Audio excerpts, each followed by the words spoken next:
Ces hommes sont des chasseurs. Leur mission, traquer les fugitifs, détenus en cavale ou condamnés qui oublient de se présenter à la prison.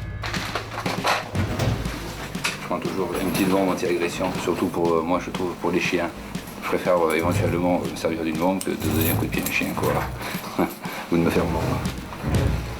Ils appartiennent à la brigade des mandats d'arrêt de Marseille, plus simplement surnommée la brigade des mandats. Ce matin, ils viennent interpeller un homme dangereux, un braqueur en cavale, condamné à 3 ans de prison. C'est pour une participation à l'association de malfaiteurs et tentative de vol aggravé, c'est-à-dire bien souvent du grand banditisme, du vol à la main armée, etc. En plus, dans le dossier, je vois qu'il y a des armes, donc c'est un gars qui est susceptible d'être armé. C'est quelque chose de dangereux. On y va. Le capitaine et ses hommes espèrent arrêter le fugitif au domicile de ses parents. Ils ne sont pas sûrs de le trouver, mais c'est la seule adresse dont ils disposent.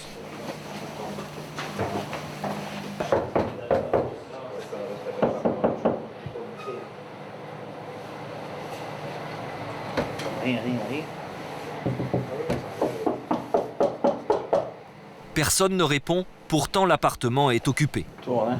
Ça veut dire quoi? C'est pas vide, on va pas déménager.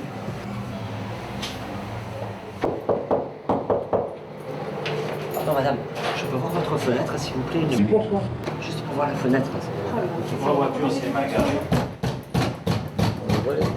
Chez la voisine, les enquêteurs vont trouver un deuxième indice. Le volet de l'appartement est ouvert. Il peut y avoir les parents, mais pas la personne qui nous intéresse. Parce que les parents ils sont ennuyés par les huissiers plusieurs fois par jour. Donc ils veulent couvrir. Mais le fils ne doit pas se trouver à l'intérieur. Mais ici, là, à côté.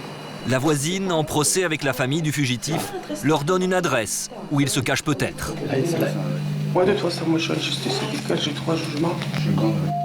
Oui, ça, c'est l'avocat qui a trouvé ça sur Internet, votre justice. Il a trouvé cette adresse pour lui? Oui, parce que aussi, dans sa recherche, tous les jours. En fait, il s'agit de l'adresse de sa petite amie. Le fugitif se trouverait chez elle. Le capitaine et ses hommes ne sont pas surpris. Tous les policiers du monde vous le diront, pour retrouver un homme, il faut d'abord chercher la femme. Ça fait partie des ficelles du métier. Les gens en cavale sont surtout avares par l'argent, ils ont besoin d'argent pendant le temps où ils sont fugitifs, mais aussi leurs liens, quoi. Il faudrait couper aussi avec les liens, avec la famille, avec leurs cousins, leurs cousines et leurs amis. Tôt ou tard, ils se font prendre. Une bonne enquête de voisinage permet d'obtenir un bon renseignement, un élément précieux qui nous permet enfin d'intervenir une fois qu'on est allé sur le terrain. À ce moment-là, on arrive à arrêter les gens et puis ils se demandent d'où ça leur vient, comment vous m'avez eu.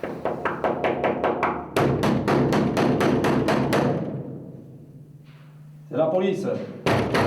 Mais pour le moment, chez la petite amie, personne ne répond. Bon, mais tant pis, on va enfoncer la porte. Allez. C'est votre dernier mot? Alertés par le bruit, les voisins commencent à sortir. Ils sont partis à Bordeaux depuis hier. La ligue partait pour une semaine. Et peut-être qu'en plus, j'ai trouvé du travail. Bon, mais merci du renseignement. Le chat, c'est parti hier. Bon. Mais ne vous inquiétez pas, madame, n'ayez pas peur. Vous pouvez aller dormir, madame. Dernière vérification avant de partir. À première vue, l'appartement est bien vide. C'est là où il y a les chaises. Il y a les chaises alignées et tout. C'est fermé. C'est tout fermé? Vous avez regardé les volets? Je pense qu'il est vraiment très malin. Donc il a changé les noms sur sa porte, il a tout fait pour brouiller et en plus il est allé se mettre encore ailleurs. En se disant j'attends que la vague passe et je me restabiliserai quand ça sera passé.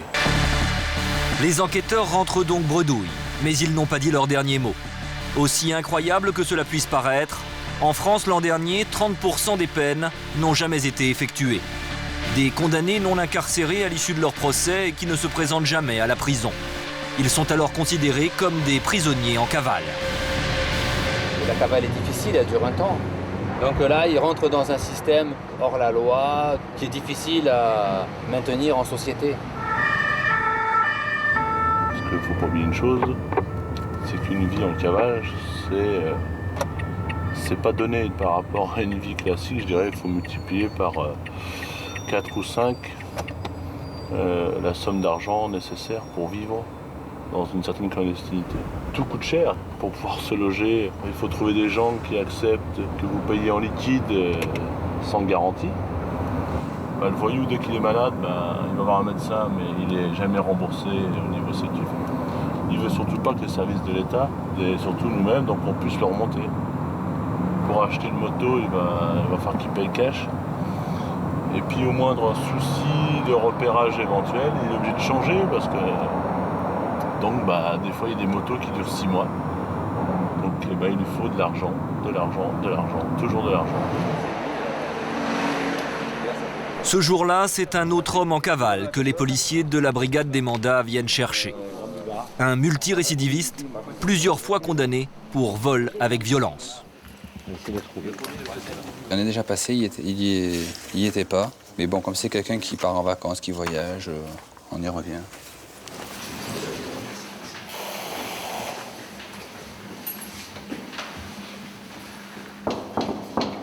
Bonjour madame.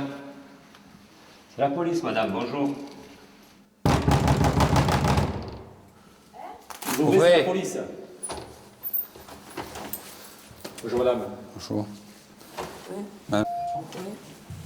On vient voir. Le fugitif est bien là, mais il ne sait plus exactement pour quelle affaire on vient le chercher. C'est l'affaire de quoi ça? Tu vas me faire rien du tout. Le mec que j'avais écrasé là, non? Ouais, c'est ça. Certainement. C'est vieux comme affaire, non? Ça date de 2001? Ouais. C'est ça.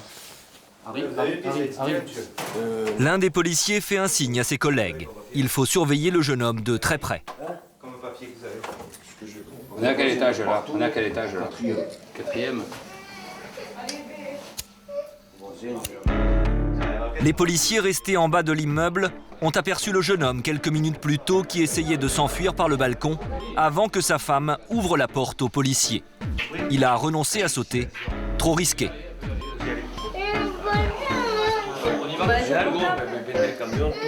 La brigade des mandats l'emmène au commissariat. Il sera présenté plus tard devant le procureur de la République. Condamné pour une agression commise en 2001, le fugitif avait essayé de se racheter une conduite. Mais pour la police, il a été jugé et il doit donc logiquement purger sa peine, même 3 ans après les faits. Monsieur, si c'était pour cette affaire, j'ai fait opposition pour qu'on fasse arriver me prendre. Pour le mandat d'arrêt, je vous l'ai dit. Il y a un mandat d'arrêt à la clé. Ça vous gêne pas quand les gars se sont rangés finalement, qu'ils ont trouvé un travail? Ce qui nous gêne, c'est de revenir plusieurs fois à la même adresse, pas à gauche. Pour vous, ils doivent payer quoi qu'il arrive? C'est pas à nous de faire le tri là, ni le choix. On ne peut pas se permettre d'avoir d'état d'âme, se dire bon lui c'est inséré, on le fait pas, l'autre bon, il est père de famille, on laisse tomber. Alors c'est facile, je veux dire, vous allez faire un braquage et puis après vous ouvrez un magasin. On vous dire la pauvre, c'est l'incident dans un commerce, on va pas l'embêter, c'est le fin du monde, je veux dire, la société le fout le camp. De leur côté, les policiers regrettent que les condamnés ne soient pas toujours incarcérés à leur sortie du tribunal. Ce que je trouve dans le système, c'est qu'il faut encore, une nouvelle fois, pour une affaire terminée, retourner, déplacer des fonctionnaires de police, retourner, retrouver une nouvelle adresse, refaire des recherches complètes. S'il était tout de suite mis en prison, je dirais à la barre, systématiquement, ça serait réglé sur le champ, quoi. Parce que quand même certains bénéficient de ce système, parce que c'est des gens qui sont délinquants, récidivistes, qui en sont sans profession, qui de toute façon vont traîner les rues et qui vont refaire encore d'autres méfaits, alors que peut-être que ça serait mieux qu'elles se rendent compte que tout de suite il faut aller en prison et de manière à essayer de ne pas recommencer peut-être, ou savoir qu'on ne peut pas être impuni comme ça, quoi.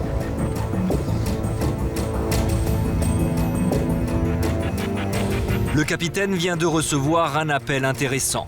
Des hommes de son équipe sont restés en planque devant l'immeuble du premier fugitif.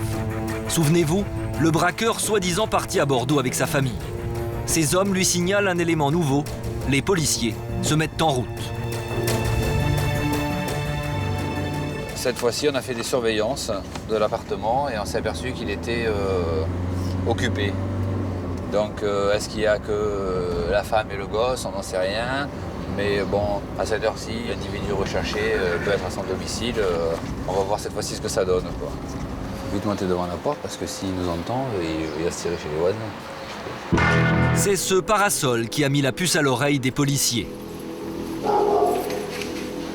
Mais pour être sûr qu'il y a bien quelqu'un dans l'appartement, les enquêteurs vont utiliser une petite astuce.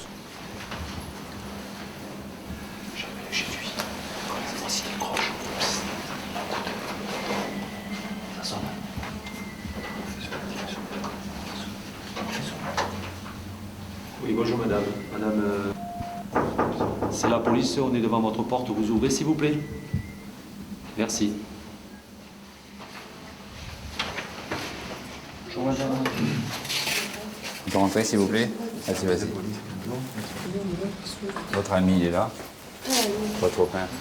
Votre mari? Bonjour. Bonjour. C'est les services de police, monsieur. Allez vous chercher. Vous allez vous habiller. On va aller voir le procureur ce matin concernant un jugement qui a été prononcé contre vous. Ça marche. Ça faisait combien de temps que vous le cherchiez? Oh, là, ça faisait bien au moins 2 mois. Mais bon, en plus, 2 mois de recherche active. C'est vraiment des recherches et pas simplement un dossier qui dort dans un coin et qu'on reprend de temps en temps. C'était 2 mois de recherche où régulièrement, on se repenchait sur son cas pour essayer de savoir où il était. Et avec plusieurs échecs. Donc pour vous, il était vraiment en fuite, quoi. Ah oui, lui, manifestement, il était en fuite, il était caché, il faisait tout. D'ailleurs, là, on n'est pas du tout à son domicile, le téléphone ne correspond pas à son nom. Sans des recherches poussées, on ne l'aurait jamais trouvé là. Tu m'as rempli un sac de poubelle. Tu vas plus me payer des affaires dans un sac normal. Tu vas arriver comme un clandestin. Lui, il faut le serrer. Hein. Il pourrait s'échapper, Patrick. Ah ouais, si on lui laisse la moindre latitude, il en profite, c'est sûr. Sûr. Pourquoi vous le sentez ça? Ah, ça se voit. Enfin, moi, je vois par rapport aux autres, c'est flagrant, quoi. Hein. C'est flagrant. C'est-à-dire? C'est-à-dire qu'il ne veut pas y aller, quoi. Il ne veut pas aller en prison, hein. C'est sûr. Hein. Si on lui laisse une ouverture, il s'en va. Hein. Lui, il faut le serrer. Hein.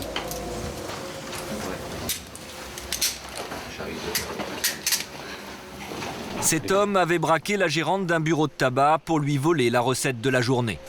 Pour les policiers, c'est mission accomplie. Pour une fois, vous avez vu le travail qui paye. Vous êtes content là? Ah ouais, là je suis content. Je suis content parce que bon, ça nous lève un dossier déjà, quoi. Hein. C'est pas... Parce que nous, les dossiers, on veut les faire. Hein. On ne veut pas les rentrer au fichier des personnes recherchées. Si le type est sur Marseille, il faut qu'on l'attrape, quoi. Hein. C'est notre métier, donc on le fait bien. Pour ce braqueur de quartier, c'est la fin de la cavale.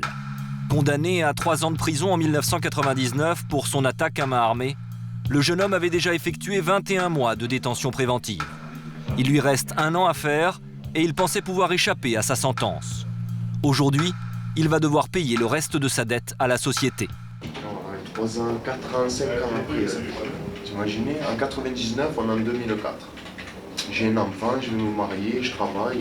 Tout ou tard, le passé vous rattrape. Hein. Dans la vie, chef, on a le droit de devenir quelqu'un correct quand même si on a fait des bêtises. Ah ouais, mais absolument. Absolument. On peut se réinsérer, mais bon, il y a quand même cette peine, alors il faut se réinsérer après cette peine. Parce que j'ai fait des bêtises, je les reconnais. J'ai changé ma vie. J'ai plus les mêmes fréquentations, je fréquente des couples mariés, des enfants, j'ai une vie de famille, on travaille. À la fin du mois, on a le frigo plein, on est content. Et avant, on voulait devenir riche. Mais pas par le bon chemin. Vous aviez envie de faire table rase du passé et de recommencer à zéro? Je voulais pas me mettre en cavale. Pourquoi? Parce que je suis trop familial. Ceux qui sont en cavale, ils vont, c'est des terres brûlées après quand vous êtes en cavale. Il faut vous procurer beaucoup d'argent. Et l'argent, pour avoir de l'argent, il faut faire des bêtises encore. C'est un cycle qui s'arrête jamais. C'est-à-dire quoi? Vous êtes trop familial? Moi j'aime ma famille, moi je vais tout le temps voir ma mère, je m'occupe de mon fils. Je suis devenu quelqu'un de normal. Exceptionnellement, le capitaine de la brigade fait une petite entorse au règlement. Il autorise la femme du braqueur à venir le voir avant qu'il ne soit envoyé en prison. Allez, restez pas. Allez, on n'est pas là pour assister, hein, je voulais pas que ce soit... Merci, monsieur. Il faut se remettre un peu dans le droit chemin, non? Tu crois pas? Parce que c'est vrai que toi, tu as de la peine, mais bon, ta femme a de la peine également. Le petit, encore, il s'en aperçoit pas trop. Mais enfin, ce soir, peut-être qu'il verra que tu n'es pas là, quand même, aussi. Hein.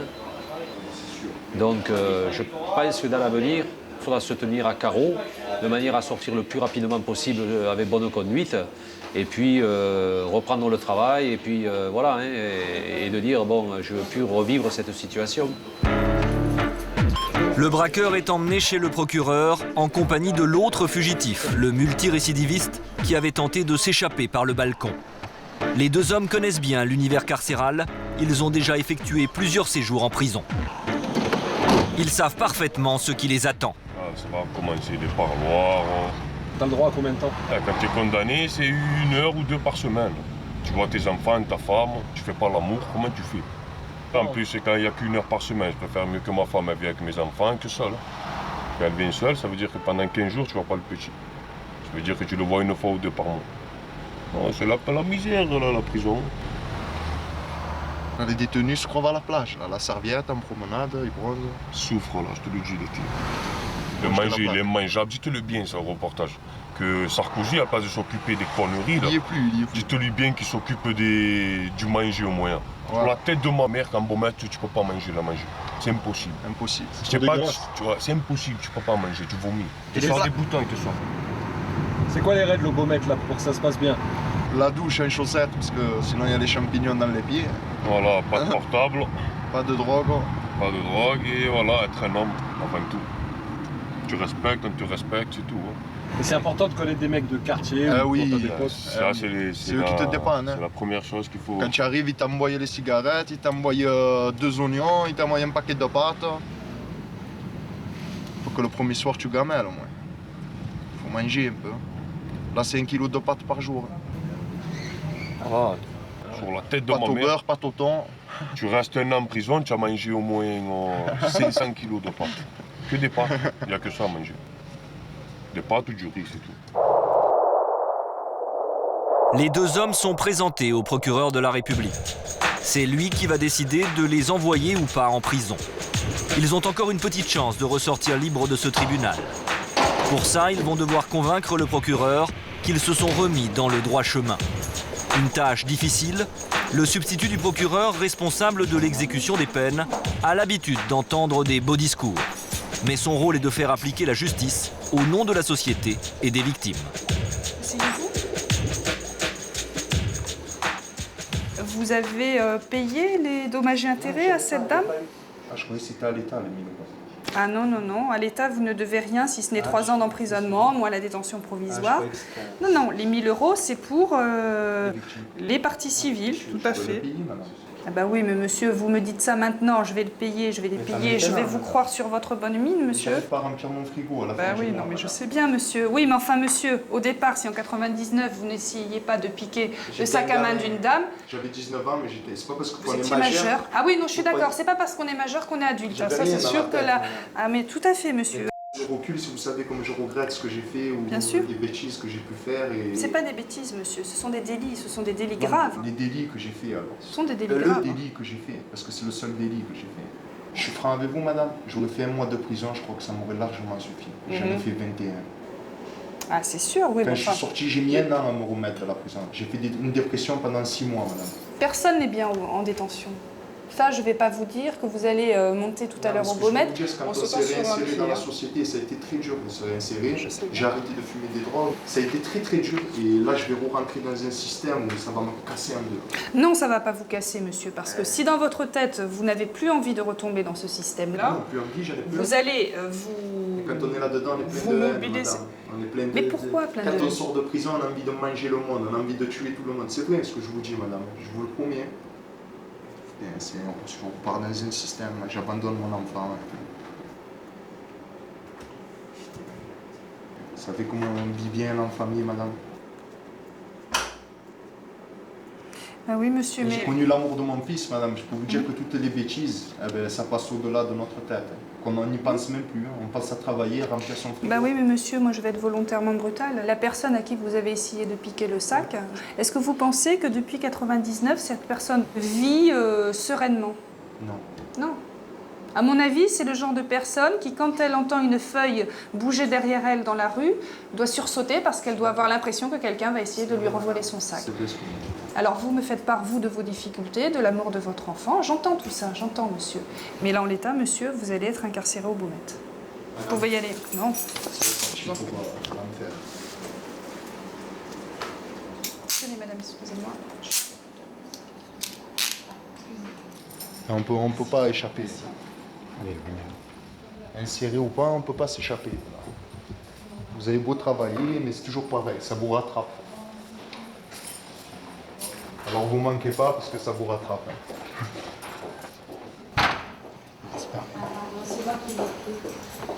On se fait toujours rattraper par la justice.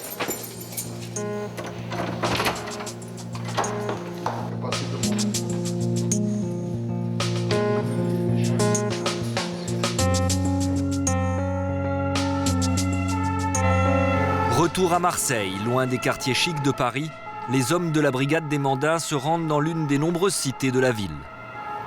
Comme tous les jours, les policiers se sont levés tôt. Il est 6 h du matin et c'est à cette heure-là qu'ils ont le plus de chances d'interpeller les fugitifs discrètement, sans alerter le voisinage. Il y a certaines cités, on ne peut pas y accéder à partir d'une certaine heure, ou alors plus difficilement. Il vaut mieux aller tôt le matin, dans certains endroits, quoi, hein. Après, quand tout le monde commence à se réveiller, ça peut, on veut toujours éviter les échauffourées, les problèmes. Il y a certains endroits, carrément, il ne faut pas y rentrer l'après-midi. Par contre, il faudrait qu'il y ait quelqu'un qui habite derrière. On nous repère assez facilement, on a des voitures banalisées, mais à force de voir passer dans les quartiers d'autres patrouilles ou d'autres services, ils imaginent bien qu'on est de la police. Une fois qu'on a fait 1 ou 2 repérages pour aller sur une adresse, à partir de ce moment-là, il suffit qu'il y en ait un qui nous ait vus et le matin où on intervient, il avait alerte tout le quartier. Hein. Il y a toujours un petit guetteur quelque part. Hein, et il suffit qu'on y reste 5-6 minutes et là, ça y est, on est repéré. Donc on arrive dans les appartements, on fait nos interpellations proprement. Et au moment où on ressort, ça nous arrive fréquemment que quelques-uns qui nous ont repérés ont créé un groupe autour de nos véhicules et là on est un peu moins en sécurité. Généralement ça se passe bien, hein, mais ils n'aiment pas trop qu'on vienne déranger leur vie souterraine, là, leur petit microcosme, et ça les gêne. Aujourd'hui, les policiers vont tenter d'interpeller un évadé de prison. Il a profité d'une permission de sortie pour se faire la belle. Ils connaissent bien l'individu qui leur a déjà échappé à plusieurs reprises. Moi j'étais venu le chercher, il était au bar, en passant je l'ai vu, au dernier moment. Et le temps qu'on se gare, on est allé, on a retrouvé que sa veste s'est tirée par derrière. Une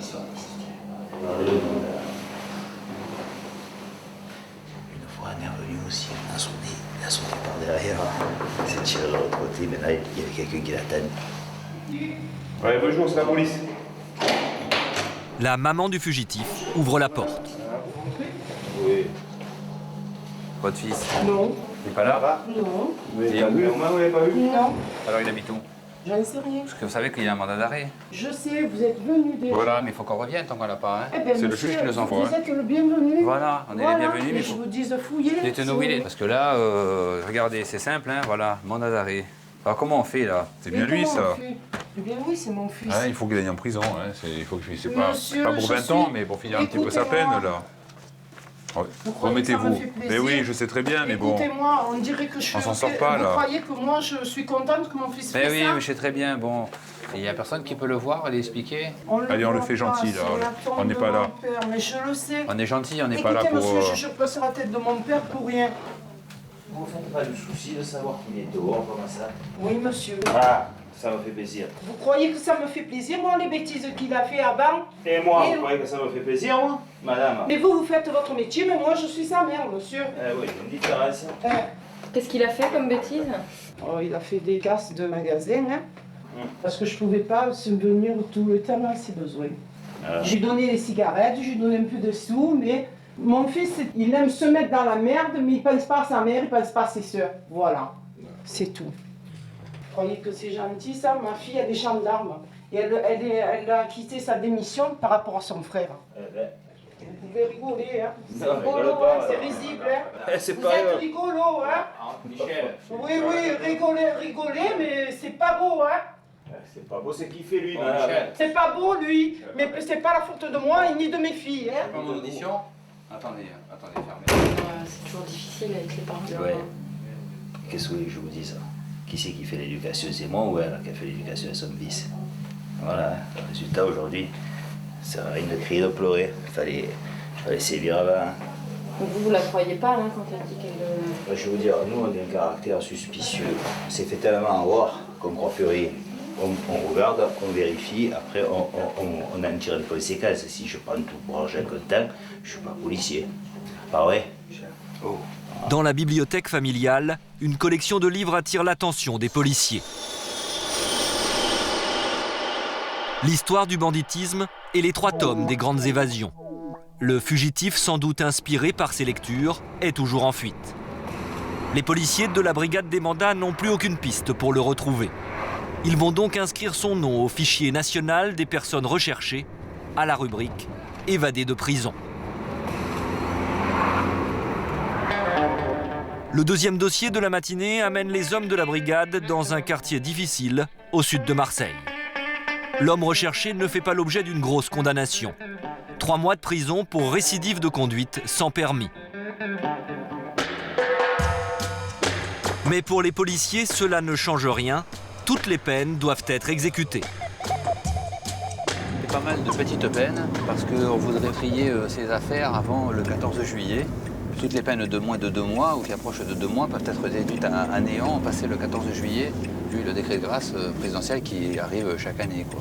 Parce que si on s'attaquait toujours aux grosses peines, aux gens qui ont 3 ans de prison à faire, on n'aurait jamais le temps de s'occuper des petites peines et eux, donc, ils seraient graciés systématiquement. C'est important quand même que... Ben, c'est important que même pour une petite peine, chacun exécute sa peine.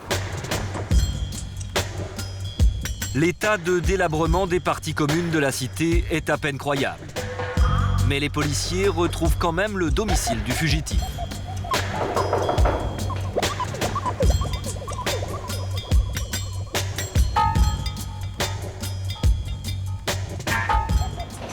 Ils entendent le mécanisme d'un verrou.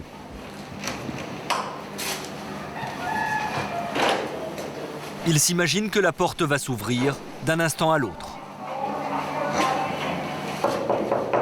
Ils vont être déçus. À l'intérieur, l'homme n'a pas ouvert le verrou, il l'a fermé. Pour les policiers, le message est clair.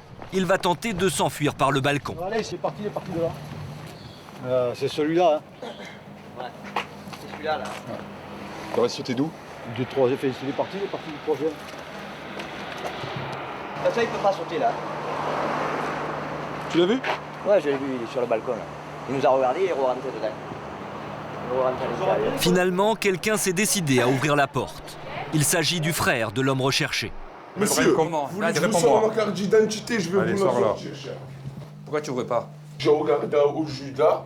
Ouais, tu vas fermer la porte. Non, je vous ai vu à haut, j'ai dit je vais me mettre un coup de non, dos. mais peu importe. J'ai fait ça. Peu importe. T'es seul ici? Oui, je suis seul. Il est où? Il habite au bâtiment C, monsieur. Là, il y a une porte fermée à clé. Hein. Faut qu'il ouvre, c'est là, elle va tomber. Hein.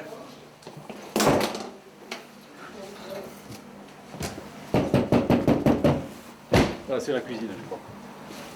Ça va donner. C'est quoi les caches les plus invraisemblables dans un appartement? Oh, ça peut être sous l'évier de la cuisine. Le plus souvent, c'est sous le lit, parce qu'ils sont au lit, ils vont sous le lit, ou dans les armoires. Personne? Pour l'instant, il n'y a personne. Pour l'instant. Quand tu dis bâtiment C, quel étage? C'est à la maison, ton frère? Bâtiment C, premier étage à votre gauche. Le fugitif n'est pas dans l'appartement. Son frère amène les policiers dans l'immeuble d'en face.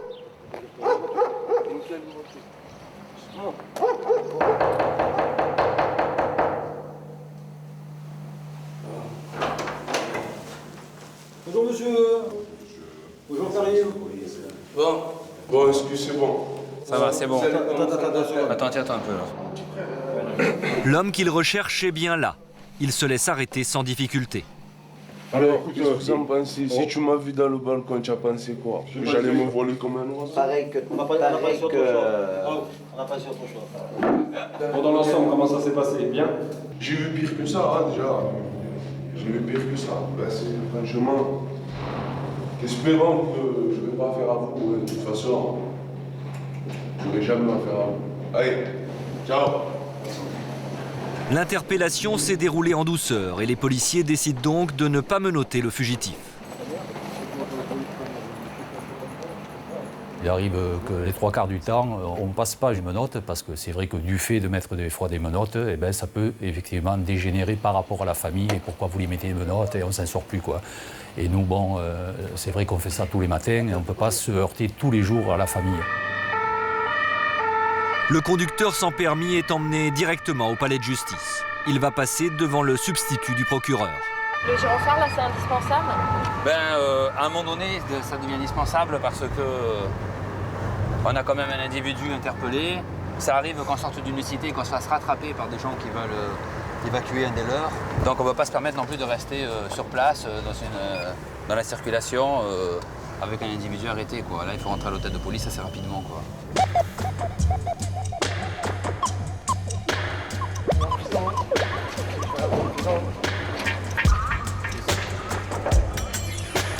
Tu es déjà venu ici? C'est que on va t'entendre parler.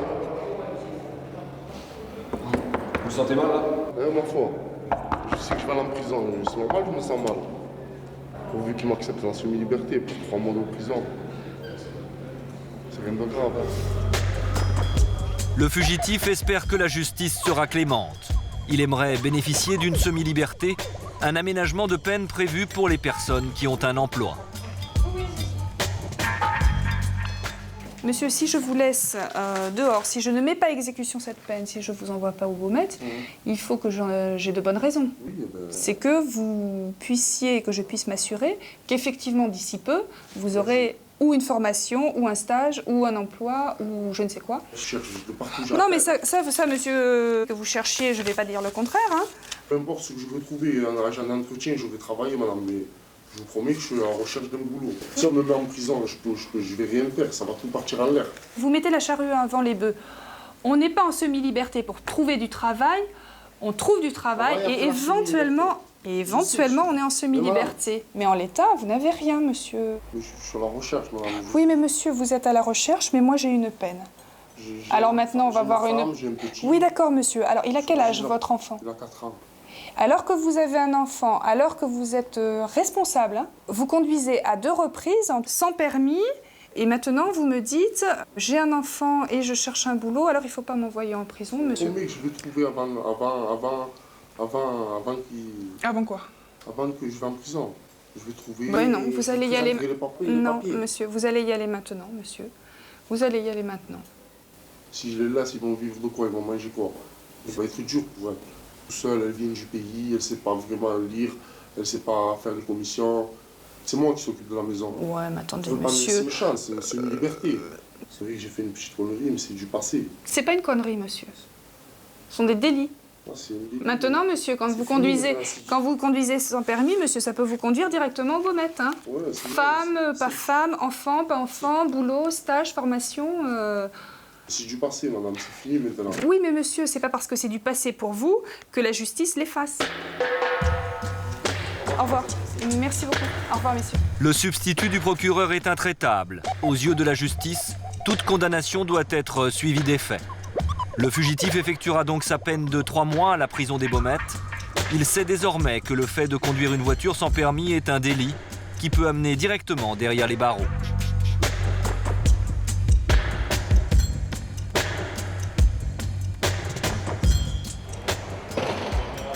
Le lendemain matin, les hommes de la brigade des mandats se rendent au domicile d'une femme qui n'a pas payé ses PV pour stationnement interdit depuis plusieurs années. Un délit a priori banal, mais qui risque pourtant de la conduire en prison. J'ouvre la porte. Ouvrez la porte. Ouvrez la porte. C'est l'heure. Bonjour, voilà. Ne vous affolez pas, ne vous énervez pas. Vous avez payé depuis, simplement, dites-moi, vous avez payé? Non, mais je suis allé hier aux impôts. Et vous avez payé? Non, justement, je me suis arrangé, justement. On a discuté, je suis allé hier. Les policiers connaissent bien cette femme. Ce n'est pas la première fois qu'ils lui rendent visite. Elle a eu un commandement de payer en mars 2003, avec une dette globale de 4 591 €. Autrement dit, si elle ne paye pas aujourd'hui, ou si elle n'a pas d'explication en tout cas, elle part en prison pour 20 jours, mais ce qui ne l'exclut pas du paiement de la dette à l'issue. En fait, c'est pour la forcer à payer, quoi. Mettez les lumières. Les cafards? C'est un cafard, ça? Alors, je suis arrivé, j'ai senti les cafards. Voilà. En plus, il fait des heures, et bon, je l'ouvre. Cette femme doit une petite fortune au fisc. 5 000 € pour ses PV impayés. Avec les majorations, la dette n'a fait que s'amplifier au fil des années. Mais aujourd'hui, elle doit payer. Le problème, il est qu'aux impôts, quand je veux régler le truc, la personne ne me prend pas en compte ce que je dis. Quand je veux faire le chèque, évidemment pas le chèque de la totalité, que je veux donner une petite partie, elle me dit c'est pas la peine. Moi, qu'est-ce que j'ai cru? Pas de nouvelles. Écoutez, je vais pas leur taper aux impôts en leur disant oh, vous m'avez oublié. C'est normal. J'attends le truc. Je me dis si je peux être oublié. Ma foi. Ouais, ça serait bien. Ben c'est même pas bien, c'est génial. Voilà, c'est génial. Je suis honnête, bien sûr. Je lui ai dit à la procureure. La procureure, elle m'a fait pareil. Parce qu'elle m'a dit, vous inquiétez pas, 2 mois, vous aurez de mes nouvelles. Ben, vous avez des nouvelles, regardez. Voilà. De nous. Oui, mais pas comme ça, des nouvelles, ça va pas. Je vous assure. Ben évidemment, il y a tellement de gens qui vous jurent. C'est clair. C'est même pas la peine de... Qu'est-ce que je peux... Allez, déstressez-vous, calmez-vous. Ah non, mais attendez, on va faire les vérifications qu'il faut. C'est normal que je sois stressé. À l'hôtel de police, la conductrice indisciplinée va devoir s'expliquer. Actuellement au RMI, elle prétend qu'elle n'a pas les moyens de payer sa dette aux impôts. Aujourd'hui, pour éviter l'incarcération, il faudrait régler une somme de 2 650 € 31. Oui, mais laissez-moi me réveiller. Qui correspond pratiquement à la moitié de la dette que vous aviez en 2003. Mais depuis, ça s'est accumulé. Il y a eu d'autres infractions au code de la route qui ont été commises et qui ont été sanctionnées. Oui, alors là, oui. La dette aujourd'hui peut s'élever dans les 6 000 €. Mais si vous aviez 2 650 €, la poursuite pourrait être arrêtée ce matin, vous voyez. C'est une boucle, monsieur. Je suis dans un truc infernal, là. Mais il y a un problème aux impôts. Il y a un problème qui se passe dans ces locaux. Depuis l'année dernière, il y a un truc de fou. Et vous avez reçu le commandement de payer? Non, monsieur. Je suis en train de vous dire... J'ai pas reçu un commandement. Vous avez reçu, vous avez tout reçu. Oh là là. Bon, tout ça pour vous dire que ou vous payez, ou vous allez en prison. C'est simple. Mais j'ai Il n'y a jamais pas dit plus le contraire, simple. monsieur. Voilà. Alors là, maintenant, est-ce que vous avez de l'argent à donner? Mais vous savez très bien que non. Voilà. Vous auriez de l'argent à donner. Eh ben, mais je vais me débrouiller pour l'avoir. Mais si vous n'avez pas l'argent, oui, mais attendez, on y était déjà l'année dernière à ça.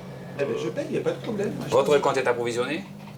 Non, monsieur, vous n'allez pas faire un chèque en bois, on va encore vous relever. Mais oui, mais attendez, si je vous fais un chèque, que non, je mais vous ne fais me dites, mettre... après vous n'allez pas dire que la police vous va me faire un chèque sur la monsieur, contrainte. 2 secondes. Non, mais je vais vous dire, je vous 2 demande pas de faire un secondes, chèque. je S'il n'est vous pas finis ma vous pas de phrase. chèque. Je vous fais un chèque qui va pas passer dans la seconde. Ah non, mais au moment où vous faites le chèque, il faut qu'il soit provisionné. Eh ben alors, laissez-moi aller prendre un chèque de mes parents. Ah. D'accord?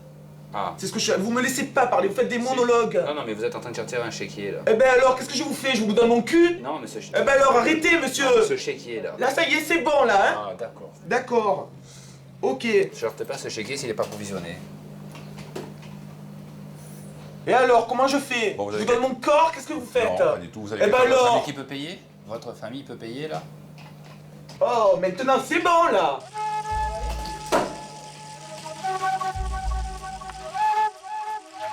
La colère n'y change rien. Une partie de la somme doit être payée aujourd'hui. Sinon, c'est l'incarcération. Dans l'impossibilité de régler une avance de 2 600 €, la femme va faire appel à sa mère. Vous payez comment, madame? Par chèque? Oui, à la poste. Chèque de la poste, vous payez combien? 500 €, j'ai dit en dessus. Vous donnez 500 €. Et la totalité, c'est impossible? Non. Vous savez qu'est-ce que je touche par mois? 4 000 francs par mois.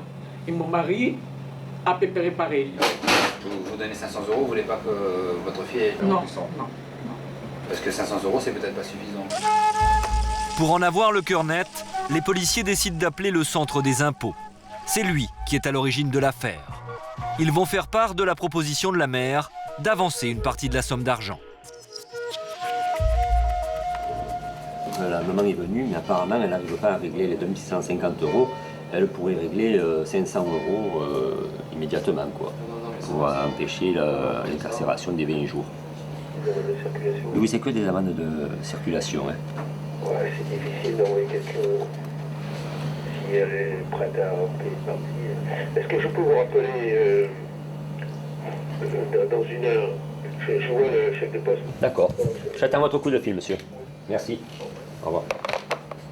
Voilà, là, sûrement qu'il va peut-être faire un effort, dans la mesure où j'ai précisé que la mère était avec nous dans le bureau et qu'il y avait déjà des membres de la famille qui se portaient un peu garant. Je pense qu'il va être sensible à ce fait-là. On va bien voir. Pour moi, du fait qu'elle habite au centre-ville et qu'elle fait des stages de formation dans le centre-ville, elle n'a pas besoin d'une vieille voiture comme ça garée devant sa porte. Hein. Si vous voulez enlever la voiture, alors vous voulez enlever la vie. S'il n'y avait pas cette voiture-là, elle n'aurait pas tous ces problèmes. C'est la voiture qui crée le problème. Peut-être qu'elle serait dans les bars en train de faire la pute ou en train de se droguer. Non, parce qu'elle n'a pas la probabilité de sortir aller à la plage ou aller quelque part comme ça, se distraire. Vous savez, quand on est quand on est au travail, monsieur, on est toute la journée dans le travail, on ne pense à rien. On travaille. Mais quand on n'a pas de travail, monsieur, qu'est-ce qu'ils font les gens? Grâce au RMI, à Marseille, on ne paye pas le bus. Donc elle pourrait avoir le bus gratuit, se déplacer dans tout Marseille comme elle veut, et elle supprimerait ce petit problème-là. Mais maintenant, vous lui dites quand même de faire attention avec ses... Bien sûr que je lui dis de faire attention, même dit maman, on dit que quelqu'un m'a jeté un œil, il m'arrive des cagades dessus, cagades tout le temps. Il y a des personnes qui c'est comme ça. Oui, allô? Oui. Alors, si la mère paye 500 €, on suspend la contrainte par corps. Alors, le paiement, elle l'a fait aujourd'hui. Oui, la mère fera le paiement immédiatement, là. Et la contrevenante va vous contacter avant la fin de la semaine. Merci. Au revoir. L'ordre d'incarcération va donc être levé. Les impôts accordent un dernier sursis à cette femme, mais sa dette n'est pas annulée pour autant. Madame est libérée. À charge pour elle de se présenter au plus tôt au service de Marseille Amende, qui va lui organiser un échéancier pour payer les 4 000 € qui manquent. Si elle ne veut pas se retrouver en prison dans les mois qui viennent, cette jeune femme va devoir tenir ses engagements. Pour les policiers, l'affaire est provisoirement classée. Les policiers vont se pencher sur un dernier dossier. L'homme qu'ils recherchent doit effectuer une peine de 2 ans de prison. Il a été condamné pour escroquerie. La brigade a mis du temps pour le localiser, car l'individu ne possède pas de domicile à son nom. Une enquête minutieuse les a toutefois conduits jusqu'à cette adresse. Il s'agirait de l'appartement de la femme de l'escroc.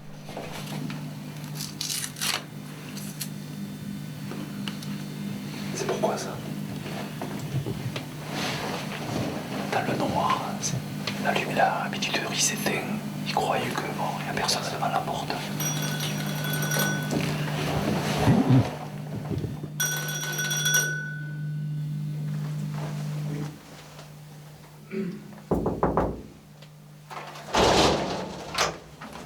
Bonjour monsieur.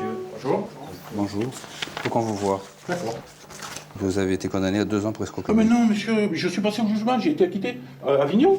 Ouais, Avignon. Mais c'est périmé. Ah J'ai passé au jugement. Bon, ben on va le vérifier. Ah d'accord, pas de problème, super génial. Voilà. Ben on vous fait peur, on sait pas, nous, hein, on a une fiche. On a Si, c'est Avignon, c'est le juge Pirus, c'est parce que j'avais pas... C'est ça. Vous n'avez pas le jugement? Vous l'avez là, le jugement? Je vais chercher la chef de l'avocat. Attention, on a le jugement, on l'emmène pas, hein, c'est pas la peine. Ah ben oui, À ce moment-là, il viendra nous voir au bureau pour qu'on règle le dossier, parce que c'est pas normal qu'il reste une fiche là. Ça va tranquilliser vous. Non, j'ai peur par rapport aux enfants. Parce que non, mais les enfants, il faut leur expliquer. Ils comprennent, hein, s'il y a un problème avec la police, ça arrive. Hein. L'homme semble rassuré, mais les papiers qu'il présente ne vont pas satisfaire le policier. Je crois pas. Oui, je crois qu'on va quand même aller au bureau pour voir. Parce que là, il faut qu'on soit sûr. Hein. Alors, il m'a envoyé ça. Il manque effectivement l'extrait de jugement, autrement dit la preuve qu'il a bien été acquitté. Ça, c'est avant ça. Maintenant, je voudrais voir pendant. On va téléphoner au juge et puis on verra là-bas. Hein. Parce qu'au moins on se rassure, parce que quand on a l'avis du juge, c'est réglé d'office, que là, on a toujours un doute, on se dit est-ce qu'on a le fait, est-ce qu'on n'a pas le fait. Si après on s'est trompé, le juge va nous tailler en nous disant... Alors de mémoire, ça doit être un des lettres, parce que j'avais fait... Le type, il dit, monsieur, il dit qu'il a été jugé déjà et qu'il a été acquitté. Voilà, donc ça signifierait que la fiche n'a pas été cessé. Bon, ça peut arriver, on ne sait jamais, mais il faut qu'on le vérifie. Un autre élément vient conforter la décision de la police. Les dates dont parle l'homme ne correspondent pas au dossier. Là, ce qui me gêne, c'est qu'il me parle de juin 2003, alors que moi, c'est comme un jugement de mars 2004. Donc, ouais, voilà. Donc, oui, à moins qu'il y ait encore une erreur, mais la fiche, elle est de mars 2004, quoi. Hein. Donc, un jugement. Escroquerie. Pourquoi monsieur il nous parle d'un jugement en mars 2004 Mars 2004. Bah oui. Que le jugement a été rendu en mars 2004. Bon, donc ça fait quoi, 3 mois? Ah oui, c'est pour ça. Non, c'est pas possible, ça colle pas. Ouais, il y a un truc qui colle pas, là. Il faut qu'on le voit. En principe, ça marche bien, là, je sais pas pourquoi. Bon, ça peut arriver, de toute façon, ça peut arriver, il faut qu'on le vérifie. Mais en principe, la fiche, elle correspond au jugement, elle correspond à la personne. Hein, donc, c'est quand même fou, pour un truc qui a déjà été jugé. Ouais, mais ça, il faut qu'on le vérifie. Hein, parce oui, que non, mais ça, il a été jugé quand? Il a été jugé quand? Oui. Ça remonte en 2003. Là, moi, je vous parle d'un jugement de 2004. C'est ça. Voilà. J'aurais été condamné à quelle peine? 2 ans. Ouais, c'est ça, c'est l'ancien jugement. Allez, on y va. Pour y voir plus clair, les policiers de la brigade des mandats emmènent le suspect à l'hôtel de police. Ce soir, on lui permet de vous appeler. Quoi. Voilà, des bureaux, on vous appelle. Un coup de fil au palais de justice d'Avignon devrait permettre de démêler le vrai du faux. Bonjour, vous êtes en relation avec le palais de justice d'Avignon.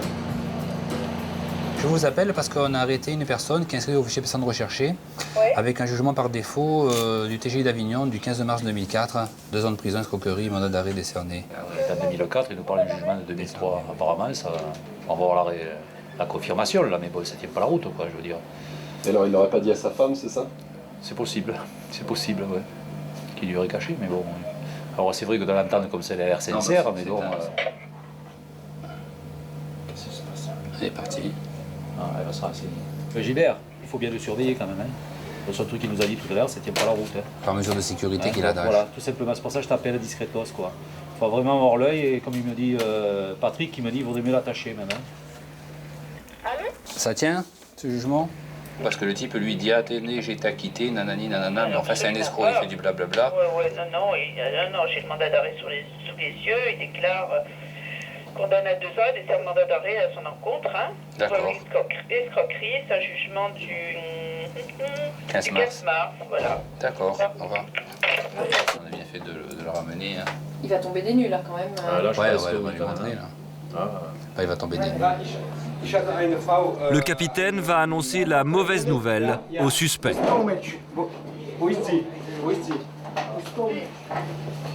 Mais 98-2001, j'ai été jugé, j'ai été condamné, j'ai payé le dommage et intérêt. Ah ben, c'est autre chose. De toute façon, là, vous avez pris une peine de 2 ans. Bon, mais vous n'étiez pas à l'audience. Donc, vous allez être présenté devant le procureur de la République et normalement transféré à Avignon pour être rejugé. Est-ce que je peux faire opposition au mandat d'arrêt? Oui, là, vous allez faire opposition. Là, on va prendre votre opposition. Donc vous allez être rejugé, c'est votre... Mais je conserve tout de même le mandat d'arrêt. Mais le mandat d'arrêt est conservé. D'être rejugé, ça ne m'ennuie pas, j'ai rien fait. Voilà. Ce qui m'ennuie, si vous voulez, c'est qu'il conserve le mandat d'arrêt. Je sais très bien que les tribunaux sont surchargés, je ne vais pas passer avant septembre. Et pendant tout l'été, je vais rester là-bas, ce qui va me gêner pour nourrir mes 3 gosses, ce qui va me gêner pour relancer ma structure, ce qui va... Voilà. Oui, mais bon, ça c'est vous qui dites que vous y êtes pour rien, c'est vous qui dites que vous n'avez rien fait. Ça, c'est vos moyens de défense, vous déciderez. Vous avez déjà dit tout à l'heure que cette affaire avait déjà été jugée, mais en attendant, moi je vois pas souvent les tribunaux faire des erreurs, on ne rejuge pas 2 fois la personne pour la même chose. Si non, je ne veux pas juger. Moi je pense que s'il y a un dossier qui avait été jugé condamné, c'est que vous avez commis une faute et que vous avez été jugé pour cette faute. Maintenant, ça sera à vous de vous défendre, de minimiser la faute peut-être, mais bon, il faudra y répondre de cette affaire. Je suis entièrement d'accord. Voilà. C'est trop facile de dire j'ai rien fait, le tribunal se trompe, etc. Non.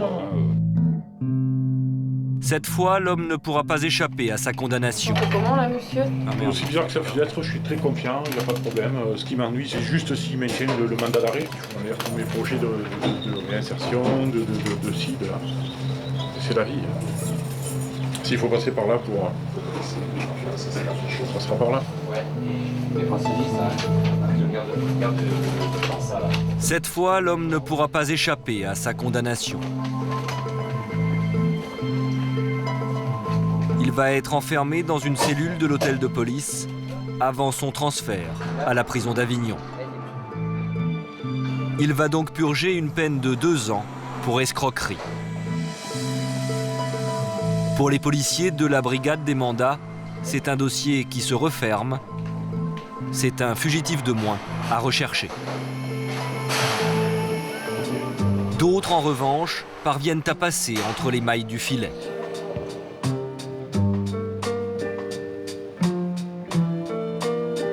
À 62 ans, l'ancien champion automobile Jean-Claude Andruet est un homme brisé. Il y a 9 ans, son fils Gilles a été assassiné, battu à mort à coups de batte de baseball. Il avait 37 ans.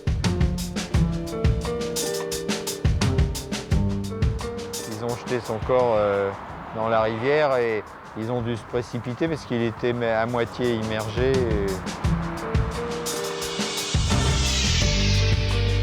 Gilles Andruet est retrouvé une nuit d'été dans une rivière de l'Essonne. Nous sommes en 1995. Son corps est enveloppé dans une alaise blanche, son crâne est broyé, ses avant-bras sont brisés. J'essaye de ne pas y penser vraiment, parce que c'est des images qui me font vraiment trop souffrir. Donc j'essaye, même si je vous en parle, là, j'essaye de penser à autre chose. Mais... 10 ans après les faits, Jean-Claude Andruet ne parvient toujours pas à faire le deuil de ce drame. Le procès du meurtre de son fils a eu lieu il y a 1 an, en novembre 2003. L'un des coupables, Joseph Liani, a été condamné à 15 ans de prison. Son fils, Franck Liani, a lui écopé de 7 ans pour recel de vol aggravé. Mais l'un des complices présumés, Sacha Roule, le neveu de Joseph Liani, s'est soustrait à la justice française. Sous le coup d'un mandat d'arrêt international, le jeune homme a réussi à échapper à la police. Pourtant, pas besoin d'être fin limier pour retrouver le suspect.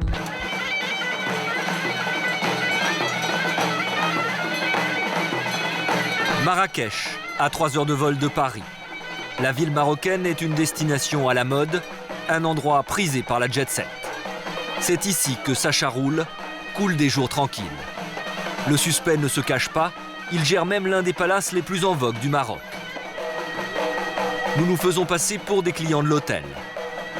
Le palais est très luxueux, l'endroit est fréquenté par le showbiz français. Acteurs et chanteurs célèbres viennent profiter ici d'un cadre exceptionnel. Un parc luxuriant, une piscine de rêve et des chambres à l'atmosphère orientale, plus somptueuses les unes que les autres. Je suis la suite préférée de Johnny Hallyday. Il est ici souvent avec Alicia. Ah, ils viennent souvent? Ah oui, 3 ou 4 fois.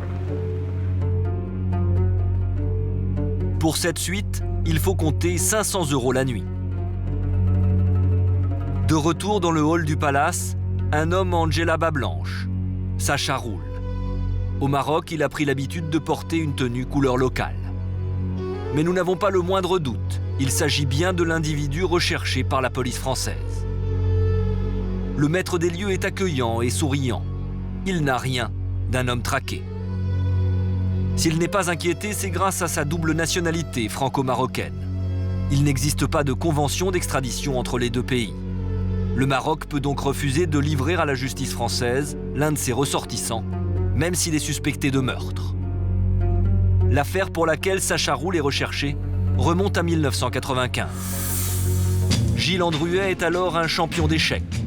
Maître international à 24 ans, champion de France à 30 ans, il est le premier à battre les virtuoses venus des pays de l'Est. Mais sa passion du jeu le mènera à sa perte. Très vite, il délaisse les tournois d'échecs provinciaux pour le faste des casinos. Grâce à sa prodigieuse mémoire et à ses dons pour le calcul, Gilles Andruet devient un as du blackjack. Là, c'est l'ivresse de l'argent facile. Le drame de Gilles, c'est que quand il a commencé à jouer pour voir au casino, le premier mois, il a gagné beaucoup d'argent. Combien il a gagné Il m'avait dit qu'il avait gagné 630 000 francs dans le mois, et voilà. Mais il considérait qu'il fallait qu'il joue beaucoup et qu'avec les méthodes qu'il avait mis au point, lui, par exemple au blackjack, il devait sortir gagnant, et avec des volumes importants.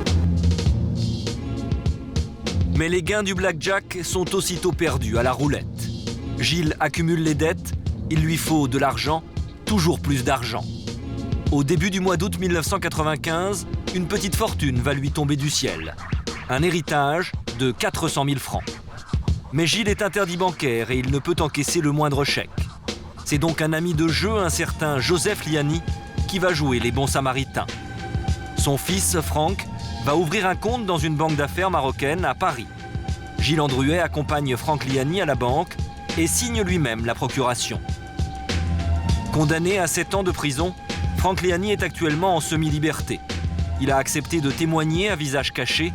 Il nous confirme avoir ouvert ce compte pour le champion d'échecs. Il m'a été présenté par mon père, qui était un de ses amis. Étant interdit bancaire, moi j'étais dans des banques privées. Je suis intervenu pour le faire ouvrir un compte. Il m'en a donné la procuration sur la demande de mon père. J'ai effectué donc les dépôts d'échecs. Il a eu une avance de 50 000 francs. Il avait besoin de toucher cet argent parce qu'il était aux abois, il avait besoin d'argent, il jouait, il avait des problèmes, voilà. Et il a donné cette procuration parce qu'interdit bancaire, il a fait confiance à ces gens-là. Gilles, je l'ai expliqué très souvent, était un garçon extrêmement naïf. Il faisait confiance. C'est pour ça que le meurtre est encore plus odieux, parce que c'était un être qui faisait confiance à grand tort. Je crois qu'il ne voyait pas le mal chez les autres. C'était dramatique, mais il ne voyait pas le mal chez les autres. Le soir de sa mort, Gilles Andruet est aperçu au volant de sa voiture par une amie. À bord du véhicule, 3 autres personnes. Aux côtés de Gilles, elle reconnaît formellement Joseph Liani. Les 2 autres passagers pourraient être Loïc Simon, un ami de Joseph Liani, et Sacha Roule. Gilles Andruet est en compagnie de plusieurs personnes dans une voiture. Il arrive, il a l'air affolé. Il s'arrête devant un restaurant dans lequel travaille une de ses amies. Il veut lui parler, ça n'est pas possible. Il redémarre et il témoignera de cela. En essayant de parler à cet ami, Gilles tente en fait d'attirer son attention. Jean-Claude Andruet en est convaincu. À ce moment précis, son fils sait qu'il est en danger de mort. Gilles avait compris à ce moment-là, puisqu'il voulait un témoin et qu'il pensait que ça suffirait, le fait qu'il y ait un témoin, à faire avorter le complot qu'il avait pressenti, qui était sur lui. Mais la stratégie du champion d'échecs n'arrête pas les passagers de la voiture. La bande aurait emmené Gilles Andruet à Bonneuil-sur-Marne, en banlieue parisienne, au domicile de Joseph Liani. Il est prouvé, d'après les analyses, qu'ils ont drogué Gilles et de toute façon qu'ils l'ont frappé avec une bête de baseball et de toute façon qu'ils lui ont donné plusieurs coups mortels.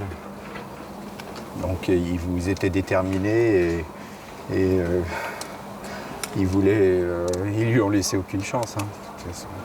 Ils l'ont cogné comme des brutes, ils l'ont battu à mort, tout simplement, ils l'ont battu à mort. Je crois que ce qui est le plus terrible pour moi, quand je pense à Gilles, en tant qu'ami, c'est que la dernière vision qu'il a eue, c'est peut-être 2 ou 3 visages de haine penchés sur lui, quoi. C'est tout, rien d'autre. Et je vous jure qu'il ne méritait absolument pas ça.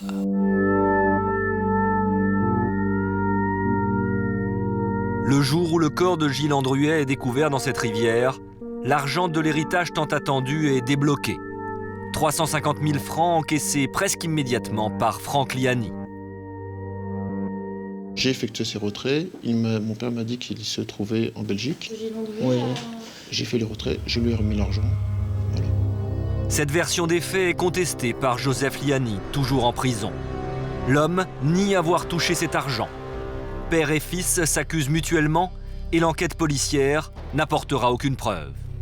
En 1995, l'affaire Andruet est classée sans suite.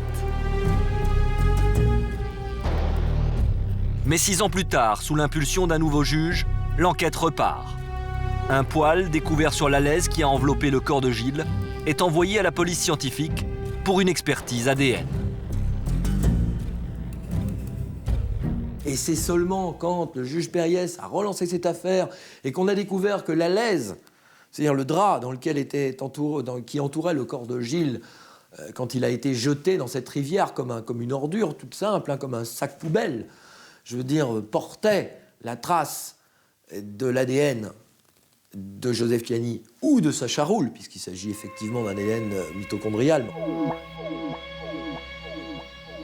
On a découvert effectivement sur la scène du crime un ADN mitochondrial, qui n'est pas un ADN nucléaire, qui lui identifie formellement un individu. L'ADN mitochondrial, pour vous résumer, c'est un ADN partiel que l'on trouve dans la lignée des femmes, des mères. Or, Joseph Liani est le frère de la mère de mon client. Donc il était tout à fait normal que Sacha et Joseph Liani aient le même ADN mitochondrial. Il n'est pas possible de distinguer dans une même famille plusieurs individus porteurs de ce même ADN. L'expertise ADN désigne donc 2 coupables possibles, Joseph Liani ou Sacha Roul. Joseph Liani est arrêté, Sacha Roul, lui, a quitté la France. Il ne répondra pas à la convocation de la justice. La justice a été frustrée de l'absence de Sacha Roul. S'il était si innocent que cela, pourquoi ne s'est-il pas présenté devant ses juges? Je veux dire, pour moi, sa fuite est... Je ne veux pas m'avancer de trop, mais pour moi, je considère que cette fuite est un aveu de culpabilité patent. Patent. Quand vous êtes innocent, vous répondez des actes dont on vous accuse. Vous dites, mais non, j'arrive, je suis innocent. Ça, c'est courageux. L'avocate de Sacha Roul propose une autre explication pour justifier l'absence de son client. Il serait parti parce qu'il avait des doutes sur l'objectivité de la justice. Il ne viendra pas parce qu'il est légitime qu'il ait quelques doutes sur l'objectivité de la justice. Pourquoi? Parce que l'enquêteur dira à sa mère, s'il ne charge pas son oncle, Joseph Liani, il en aura pour très longtemps. Donc il comprend, par ces mots qui sont des menaces qui sont prononcées par l'enquêteur, qu'il sera mis en détention. Puis vous savez, contrairement au texte, aujourd'hui en France, la liberté est l'exception et la détention préventive est quasiment la règle. En l'absence de Sacha Roul, le procès a donc condamné 2 hommes, Joseph et Franck Liani. Mais pour le père de Gilles Andruet, la justice n'a pas été totalement rendue. Sa souffrance est toujours aussi grande. Je serai toujours en souffrance. Je pourrais... Je vis avec tout le temps, mais Gilles, je vis avec lui tout le temps en permanence. Et... Oui,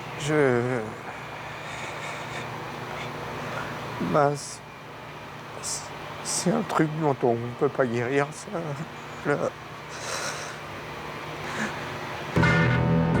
Sacha Roul a été entendu il y a quelques semaines par la police marocaine.